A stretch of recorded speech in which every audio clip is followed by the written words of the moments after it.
Hi, this is Malik. मैं Malik. Today I'll share wealth magic with you. मैं आज आपके साथ wealth magic यानी समृद्धि का जादू शेयर करूँगा. One concept which will have powerful impact on how you handle money. एक सिद्धांत मैं शेयर करूँगा जिसका बहुत ही प्रभावशाली असर होगा. आप कैसे और किन चीज़ों पर पैसा खर्च करते हो उस पर. Wealth is defined as income और cash flow generated by your assets. समृद्धि की परिभाषा जो है वो ये है कि आपकी संपत्तियों से कितनी कमाई आप जनरेट कर रहे हो, बना रहे हो कितनी कमाई अपनी संपत्तियों से. If you are constantly working hard in order to make money, you are not wealthy. अगर आप लगातार कड़ी मेहनत कर रहे हो पैसा कमाने के लिए तो आप समृद्ध नहीं हो. Let me give you example. मैं आपको उदाहरण देता हूँ.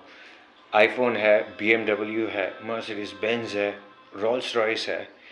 This assets have depreciating value. As time passes, this assets will decrease in their value and their resale price will be very low.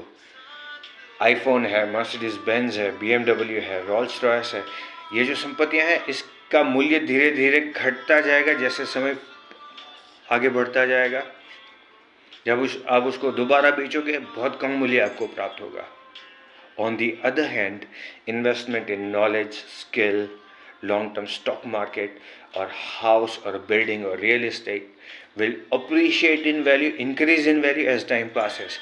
दूसरे हाथ पर अगर आप अपना पैसा ज्ञान में, अपनी कार्यक्षमता में, लॉन्ग टर्म स्टॉक मार्केट में या फिर ज़मीन या मकान में पैसा निवेश करते हो, इन संपत्तियों का मूल्य धीरे धीरे बढ़ता जाएगा जैसे समय आगे बढ़ता जाएगा. I give you another example. मैं आपको और एक उदाहरण देता हूँ. Several years ago I had purchased a desktop computer. I had paid more than 30,000 rupees for it. बहुत सालों पहले मैंने डेस्कटॉप कंप्यूटर खरीदा था. मैंने 30,000 रुपये दिए थे उस डेस्कटॉप कंप्यूटर के लिए. आफ्टर जस्ट 2 years, सिर्फ 2 साल बाद, when I sold it, जब मैंने उसको बेचा 2 साल बाद, I got only 8,000 rupees. My purchase price was more than 30,000 rupees. 2 साल बाद जब मैंने उस कंप्यूटर को बेचा मुझे सिर्फ 8,000 रुपये मिले, जबकि उसको खरीदने के लिए मैंने 30,000 से ज़्यादा की कीमत चुकाई थी. It was a depreciating asset. वो जो था वो मूल्य कम होने वाली संपत्ति थी. So make sure you're constantly building assets which are appreciating in value and which are giving you cash flow without your working. आपको ये सुनिश्चित करना होगा आप ऐसी संपत्तियां बढ़ा रहे हो जिसका मूल्य लगातार बढ़ता जाता है और जो आपको कड़ी मेहनत के बिना, काम किए बिना कमाई करके दे रही हैं. The way there are proverbs in Bible, there is a beautiful shloka in Indian scriptures. जैसे बाइबल में प्रोवर्ब्स है, भारतीय प्राचीन ग्रंथों में बहुत ही सुंदर श्लोक है. नास्ति विद्यासम चक्षु, no eyes greater than eyes of knowledge. नास्ति विद्यासम चक्षु, ये जो श्लोक है भारतीय प्राचीन ग्रंथों से, ज्ञान से बड़ी, ज्ञान से महान आंखें या दृष्टि कोई नहीं है. As I always say, choice will always be yours. जैसे मैं हमेशा कहता हूँ, निर्णय आपका रहेगा.